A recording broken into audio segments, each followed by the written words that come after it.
আসসালামু আলাইকুম ওরহমতুল্লাহি ওবরাকাতু। আমার প্রিয় দিনদার বোনেরা, কেমন আছেন আপনারা? আশা করছি মহান আল্লাহর অশেষ রহমতে আপনারা ভালো আছেন। আপনারা যারা আমাদের গত ভিডিওটি দেখেছেন, অর্থাৎ শবে বরাতের প্রস্তুতি এবং প্রচলিত ভুল ধারণা পার্ট 1, সেখানে আমরা আলোচনা করেছিলাম কিভাবে আমরা মানসিকভাবে এই রাতের জন্য প্রস্তুত হব এবং কোন বিদাতগুলো থেকে দূরে থাকব। আলহামদুলিল্লাহ, আপনাদের অভূতপূর্ব সাড়া পেয়েছি। আজকের এই ভিডিওটি, অর্থাৎ পার্ট 2, হতে যাচ্ছে আমাদের জীবনের অন্যতম গুরুত্বপূর্ণ একটি ভিডিও।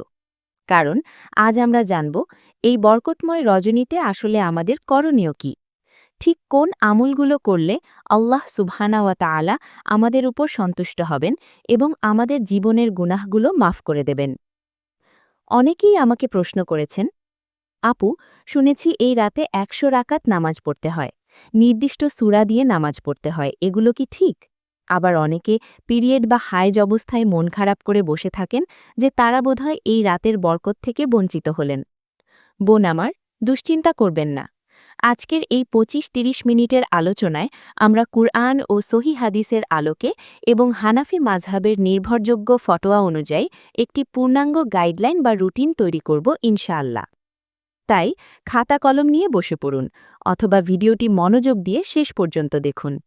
এই একটি রাত হয়তো আপনার আমার তকদিরে ক্ষমার ফয়সালা লিখে দিতে পারে। মূল আমলে যাওয়ার আগে আসুন খুব সংক্ষেপে স্মরণ করি কেন এই রাতটি এত স্পেশাল, কেন আমরা এই রাতের জন্য অপেক্ষা করছি। রাসূলুল্লাহ সাল্লাল্লাহু আলাইহি ওয়াসাল্লাম ইরশাদ করেছেন, মধ্য শাবানের রাতে, অর্থাৎ শবে বরাতে, আল্লাহ তাআলা তার সৃষ্টির প্রতি বিশেষ দৃষ্টি দেন এবং মুশরিক ও হিংসুক ব্যতীত তার সমস্ত সৃষ্টি জগৎকে ক্ষমা করে দেন। সুনান ইবনে মাজা 1390, সহি ইবনে হিব্বান 5665। প্রিয় বোন, লক্ষ্য করুন হাদিসটি হাসান বা সহি স্তরের, যা মুহাদ্দিসিনে কেরামগণ গ্রহণ করেছেন। এই রাতে আল্লাহ নিজে বান্দাকে ডাকার জন্য দুনিয়ার আসমানে, অর্থাৎ নিচের আসমানে মনোনিবেশ করেন। তাই এই রাতটি অবহেলায় ঘুমিয়ে কাটানোর রাত নয়, আবার কুসংস্কারে গা ভাসানোরও রাত নয়। এই রাত হল রবকে একান্তে পাওয়ার রাত, চোখের পানিতে বুক ভাসানোর রাত। এখন আমরা মূল অংশে প্রবেশ করছি। শবে বরাতে আমরা ঠিক কি কি আমল করব? আমি আপনাদের সুবিধার্থে আমলগুলোকে 5টি ভাগে ভাগ করেছি। আসুন এক একে জেনে নিই। এই রাতের প্রধান আমল বা মূল প্রতিপাদ্যই হল আল্লাহর কাছে ক্ষমা চাওয়া, কারণ আল্লাহ তো ক্ষমা করার জন্যই প্রস্তুত হয়ে আছেন। আমরা নারীরা অনেক সময় সংসারের চাপে বা ব্যক্তিগত ভুলের কারণে অনেক ছোট বড় গুনাহ করে ফেলি, কারোর গীবত করে ফেলি, কারোর মনে কষ্ট দিয়ে ফেলি বা নামাজে অলসতা করি। এই রাতটি হল সেই সব পাপ মোচনের সুবর্ণ সুযোগ। কিভাবে করবেন? অন্য কোনো ইবাদত যদি নাও করতে পারেন, তবুও জায়নামাজে বসে বা হাত তুলে মন থেকে আল্লাহর কাছে বলুন, হে আল্লাহ, আমি ভুল করেছি, আমি লজ্জিত, তুমি তো রাহমান, তুমি তো গাফুর, আমাকে মাফ করে দাও। সাইয়েদুই ইস্তিগফার পাঠ করতে পারেন, অথবা ছোট ছোট ইস্তিগফার যেমন আস্তাগফিরুল্লাহ আল আজিম বা আস্তাগফিরুল্লাহ ওয়া আতুবু ইলাইহি বেশি বেশি পাঠ করবেন। মনে রাখবেন, চোখের পানি এই রাতে আল্লাহর কাছে সবচেয়ে দামি উপহার। দ্বিতীয়ত, যে বিষয়টি নিয়ে সবচেয়ে বেশি প্রশ্ন আসে তা হল নফল নামাজ।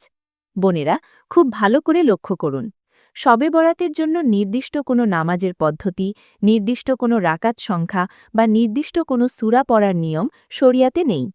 বাজারে প্রচলিত কিছু চটি বইতে দেখবেন লেখা থাকে অমুক সূরা দিয়ে 12 রাকাত পড়তে হবে, 100 রাকাত পড়তে হবে। এগুলোর কোনোটি হাদিস দ্বারা প্রমাণিত নয়, এগুলো মানুষের বানানো। তাহলে কিভাবে পড়বেন? আপনি আপনার সামর্থ্য অনুযায়ী 2 রাকাত করে যত খুশি নফল নামাজ পড়তে পারেন। 2 রাকাত করে নিয়াত করবেন, আপনার মুখস্থ যে কোনো সূরা দিয়ে নামাজ পড়বেন। তবে চেষ্টা করবেন রুকু এবং সিজদা যেন দীর্ঘ হয়। সিজদায় গিয়ে তাসবিহ পড়ার পর আল্লাহর আছে মনে মনে নিজের ভাষায় দোয়া করতে পারেন।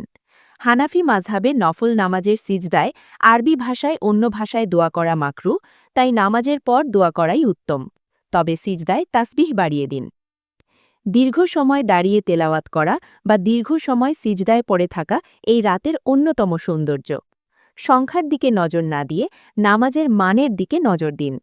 তাড়াহুড়ো করে ১০০ রাকাত পড়ার চেয়ে ধীর স্থিরভাবে হুজুর সাথে ৮ রাকাত পড়াও আল্লাহর কাছে অধিক প্রিয়। তৃতীয় আমল হল কুরআন তেলাওয়াত। কুরআন হল আল্লাহর কালাম। আল্লাহর সাথে কথা বলার এর চেয়ে উত্তম মাধ্যম আর নেই। যাদের কুরআন তেলাওয়াত সহিহ, তারা চেষ্টা করবেন অন্তত কিছু সময় কুরআন পড়তে। সূরা ইয়াসিন পড়তে হবে এমন কোনো বাধ্যবাধকতা নেই, তবে সূরা ইয়াসিন কুরআনের কল্ব, বরকতের জন্য পড়তে পারেন। এছাড়াও সূরা মুলক, সূরা ওয়াকিয়া বা আপনার পছন্দের যে কোনো অংশ তেলাওয়াত করতে পারেন। আর যারা কুরআন পড়তে পারেন না, তারা অন্তত অডিও শুনে বা মোবাইল অ্যাপ থেকে শুনে শুনে মনে মনে আল্লাহর স্মরণ করতে পারেন। তেলাওয়াতের পর কুরআনের উসিলা দিয়ে দোয়া করলে দোয়া কবুল হয়। চতুর্থ এবং অত্যন্ত গুরুত্বপূর্ণ আমল হল দোয়া। হাদিসে এসেছে দোয়া হল ইবাদতের মগজ। এই রাতে নিজের জন্য কি চাইবেন? ১. ঈমানের উপর মৃত্যু। ২. জাহান্নাম থেকে মুক্তি। ৩. স্বামী, সন্তান এবং পরিবারের হেদায়েত। ৪. হালাল রিজিক ও সুস্থতা। ৫. বিশ্ব মুসলিম উম্মাহর জন্য শান্তি। বিশেষ করে হযরত আয়েশা রাদিয়াল্লাহু আনহা যে শবে কদরে যে দোয়াটি করার শিক্ষা পেয়েছিলেন, সেটি এই রাতেও বেশি বেশি পড়া যেতে পারে। আল্লাহুম্মা ইন্নাকা আফুউন তুহিব্বুল আফওয়া ফা'ফু আন্নি। হে আল্লাহ, আপনি ক্ষমাশীল, ক্ষমা করতে ভালোবাসেন, অতএব আমাকে ক্ষমা করে দিন। পঞ্চম আমল হল জিকির।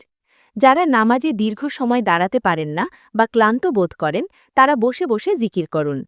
সুবহানাল্লাহ ১০০ বার, আলহামদুলিল্লাহ ১০০ বার, আল্লাহু আকবার ১০০ বার, লা ইলাহা ইল্লাল্লাহ ১০০ বার এবং অবশ্যই দুরূদ শরীফ।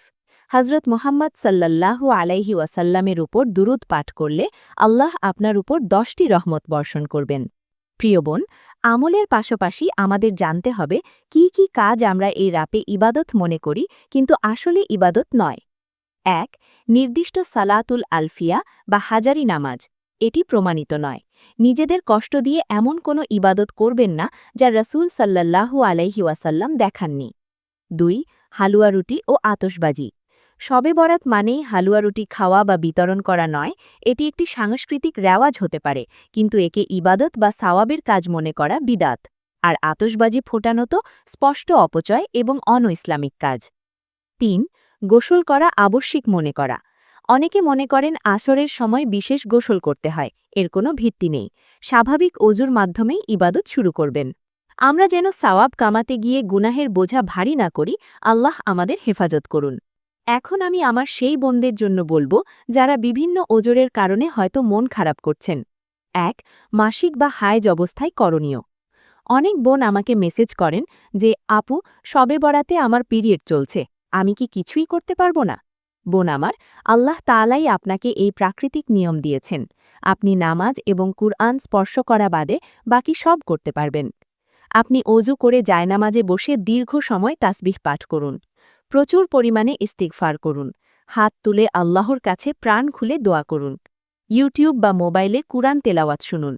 মনে রাখবেন, আপনার নিয়ত এবং আল্লাহর হুকুম মেনে নামাজ থেকে বিরত থাকাও আপনার জন্য ইবাদত এবং সাওয়াবের কারণ হবে ইনশাআল্লাহ। ২. কর্মজীবী নারী ও মায়েদের জন্য।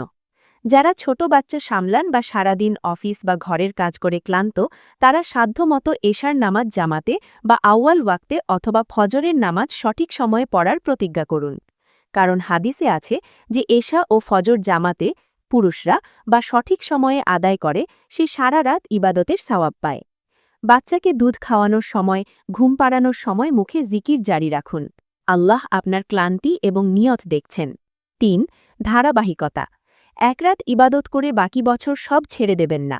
এই রাত যেন হয় আপনার নতুন করে শুরু করার রাত।